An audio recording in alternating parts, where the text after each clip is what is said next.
Բարև ձեզ, Արևմտյան Հայաստանի հեռուստաընկերության հերթական լուրերն են։ Հայերու դեմ իրականացված ցեղասպանությունը իբր օրագարկեն դուրս է, Թուրքիո գեղձ փաստերը։ Գերմանիայի նախագահը Ձիձեռնագապերտի մեջ։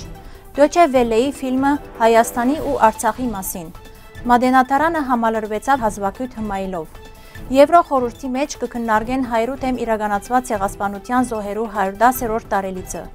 Արցախցիներու կույքի իրավունքը գրնա դեվել դասնամյակներ, Արա Ղազարյան, Հայգյան սրբազան օրացույցի մեջ անի օրը։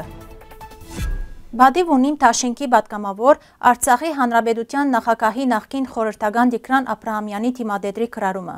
Ադրբեջանական մամուլը երեգվնե հեղեղված է 1918-ին դեղի ունեցած իրադարձություններով, որը կփորձեն ներկայացնել որպես հայերու կողմէ իրականացված ցեղասպանություն։ Այս հատվածով ոչ այդքան անսպասելի հայտարարությամբ հանդես եկել է Թուրքիո պաշտպանական գերատեսչությունը այդ իրադարձությունները ցեղասպանություն անվանելով։ Այն, որ Թուրքիան եւ Ադրբեջանը որպես ցեղասպան երկիրներ փարոյական իրավունք չունին այլոց մեղադրելու հանցանքի մեջ, ինչի համար ալ իրենք կգրեն պատասխանատվություն։ Անիկա հարցին միայն մեկ հատվածն է։ Սակայն դեսեք ինչ կգադարվի։ Հայաստանի Հանրապետության իշխանությունը իր արդակին քաղաքական օրագարկեն կհանի հայերու դեմ իրականացված ցեղասպանության հարցը, Բարդության խորհրդանիշ Փաշինյանը ժխտողական ցեղագերբումներ կհնչեցնե, իսկ նույն Թուրքիան ի պատասխան դադարդող հայտարարություն կնե ու ադրբեջանական հորինված փաստերը կներկայացնե ցեղասպանություն։ Սա է իշխանության ողջ դժվարությունն ու երգիրը վաճառքի տնելու քինը։ Գերմանիայի նախագահը այցելել է Ձիձեռնագապերտի հուշահամալիր հարկանքի դուրք մատուցելու հայերու դեմ իրականացված ցեղասպանության զոհերու հիշադակին։ Armenian Press-ի փոխանցմամբ Գերմանիայի նախագահը ձաղգեպսակ դրած է հուշահամալիրի մոտ ձաղիկներ խոնարհեր ցեղասպանության զոհերու հիշադակը հավերժացնող անմար գրագի մոտ։ Գերմանիայի նախագահին ուղեկցել է Հայաստանի Հանրապետության տնտեսագիտության նախարար Գևորգ Բաբոյանը։ Դոյչե Վելեն հրաբարակել է Հայաստանի պայքարը հողի եւ ինքնության համար Կովկասի մեջ վավերագրական ֆիլմ, ուր անդրադարձած են Հայաստանի պատմության ու Արցախի հակամարտության։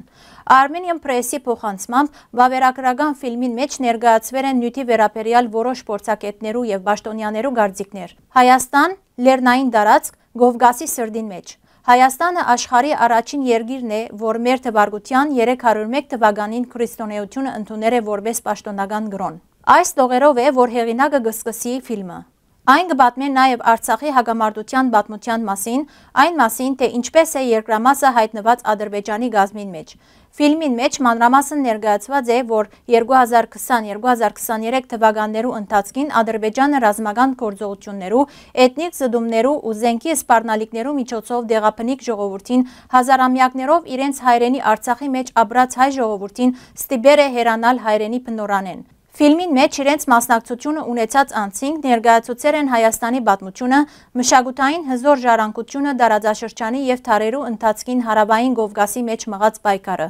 Ֆիլմի հեղինակը նշել է. Հայաստանը բարդվեր է պատերազմին եւ Ադրբեջանի հետ խաղաղություն չի տեսնվիր, ուստի պետք է վերանայի իր պաշտպանությունը։ Ռուսերը թավաճաներ են անոնց։ Ամերիկան հույսը գտնե Թուրքիո վրա, իսկ Եվրոպան կօգտագործե Բաքվի գազը։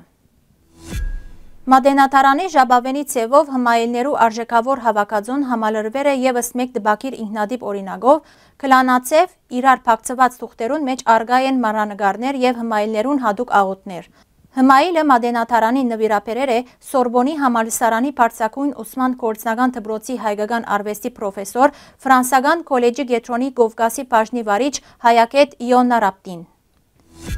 Եվրոպական խորհրդարանի Ստրասբուրգի մեջ կայանալիք լիակումար նիստի ընթացքին հայերու դեմ իրականացված ցեղասպանության 110-րդ տարելիցին նվիրված քննարկում տեղի կունենա։ Բրուսելի մեջ Armenian Press-ի թղթակցի փոխանցմամբ քննարկումը տեղի կունենա ապրիլ 3-ի նիստի ընթացքին։ Եվրոպական հանձնաժողովի անուն են հայտարարությամբ հանդես կուկա հանձնակատար Օլիվեր Վարհելին։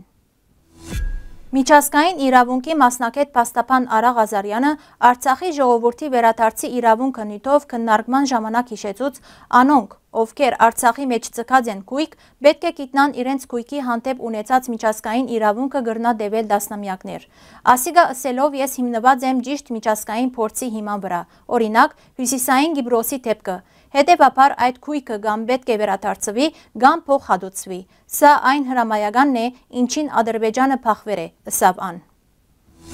Հայգյան սրբազան օրացույցի համաձայն ապրիլի 1-ին Փուն հայոց 13567 թվականի արև ամսի անի օրն է։ Օրը նվիրված է Հայքի Թարանաղի գավառին մեջ գտնվող Անի Գամա Պերթաքաղաքին, որը հնագույն ժամանակներեն կհամարվեր փառավոր թիծ Արամաստի ամենամեծ ու մարտաշատ պաշտամունքի վայրը Մեհյան Արամաստա։ Այդ Մեհյանն ալ հուտաքրիստոնեական վարագի դարացման ժամանակ թալանվեր, բղձվեր եւ ավերվեր է։ Հետագային Անի Գամա Պերթաքաղաքի նման մայրաքաղաք կառուցեր են փակրադունիները, որը նույնպես արժանացեր է նույն ճակատագրին։